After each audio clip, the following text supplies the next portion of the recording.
مگر بس کن کہنے سے پہلے کی آزمائش ہوتی ہے۔ معجزے تبھی ہوتے ہیں جب تم اللہ سے اس وقت بھی دعا مانگنا نہیں چھوڑتے جب لوگ تم سے کہہ رہے ہوتے ہیں کہ شاید یہ تمہارے نصیب میں ہے ہی نہیں۔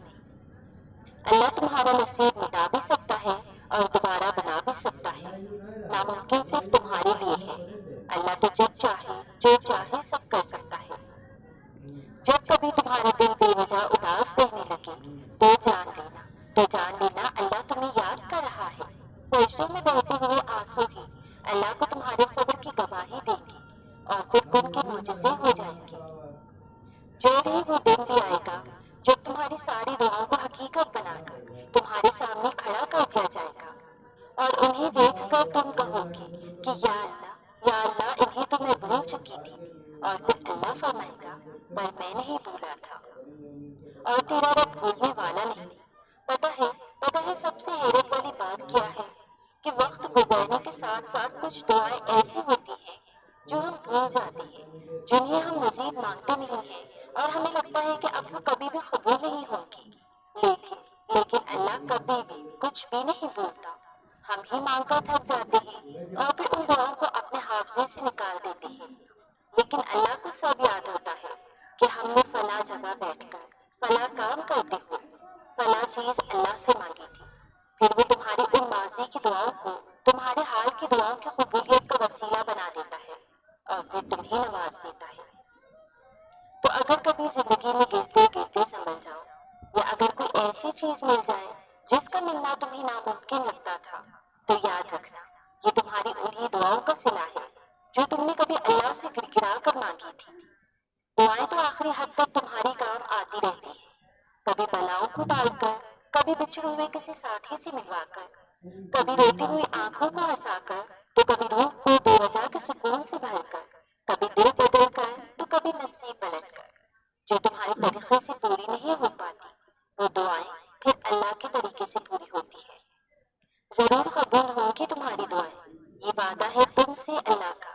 اللہ تمہاری بہتری کے لیے تاخیر ضرور کرتا ہے لیکن وہ بھولتا نہیں ہے، نہ تمہاری دعاؤں کو اور نہ اپنے وعدوں کو۔ اللہ تمہاری دعاؤں سے کبھی بھی بیزار نہیں ہوتا۔ اللہ کو تو تمہاری دعاؤں کا انتظار ہوتا ہے۔ اللہ کو بہت پسند ہے جب اس کا بندہ تھک ہار کر اس کے در پر بیٹھ جاتا ہے۔ ایک دو دفعہ مانگ کر مایوس پلٹ جانے والوں کے لیے تو اللہ کن نہیں فرماتا، اللہ تو ان کے لیے کن فرماتا ہے جو اسے آخر تک مناتے رہتے ہیں۔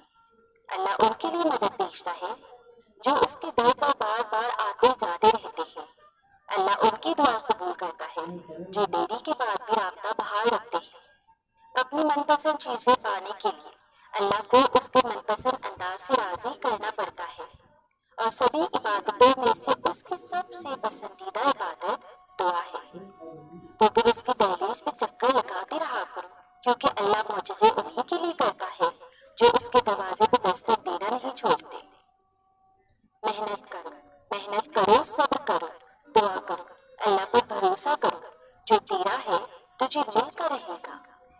کچھ تو بہتر لکھا ہے میرے اللہ نے، جو ہر بار دل صبر کرنے پر مجبور ہو جاتا ہے۔ تم کرو صبر کہ امید سے یقین تک آنے کا یہی ایک ذریعہ ہے۔ تم کرو صبر کہ الجھی زندگی سلجھانے کا یہی ایک ذریعہ ہے۔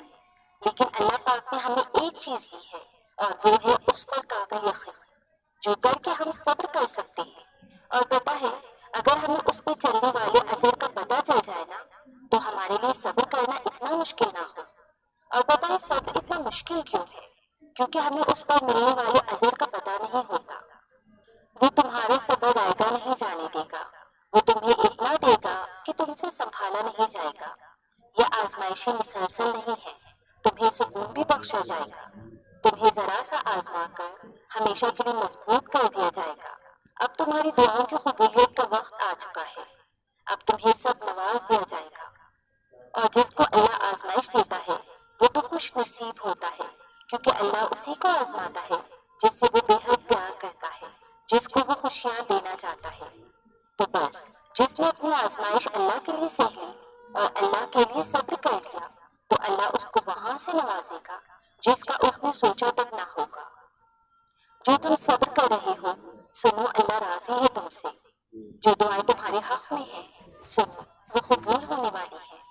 جو تکلیف تم ظاہر بھی نہیں ہونے دیتے، سنو، اللہ غیب سے ہی تمہاری تکلیف ختم کرنے والا ہے۔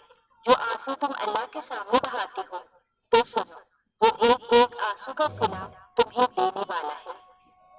یہ جو یقین اللہ پر ہے نا تمہارا، سنو، وہ اس یقین سے بھی زیادہ تمہیں نوازنے والا ہے۔